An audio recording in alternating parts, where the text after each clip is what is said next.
Hello guys, এই দেখো এটা হচ্ছে আমাদের খরগোশ, এই বাড়ির খরগোশ। এ না কদিন আগে হারিয়ে গিয়েছিল, আবার একে খুঁজে পাওয়া গেছে। মানে একদিন রাত্রেবেলা 11:30টার দিকে বাড়ি থেকে বেরিয়ে গিয়েছিল একা একাই। তো তারপর থেকে ওকে আর সপ্তাহখানেক তার বেশি খুঁজে পাওয়া যাচ্ছিল না। 25 দিন পরে ওকে আবার খুঁজে পাওয়া গেছে। দেখো খরগোশটা তোমাদের কেমন লাগলো কমেন্টে জানিও।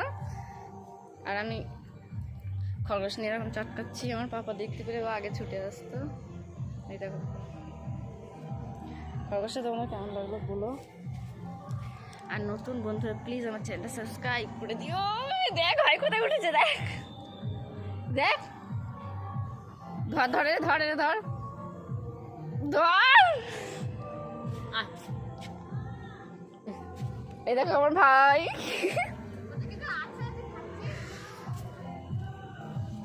তো যারা আমার চ্যানেল নতুন তারা প্লিজ আমার চ্যানেলটা সাবস্ক্রাইব করে দাও। তো টাটা বাই বাই।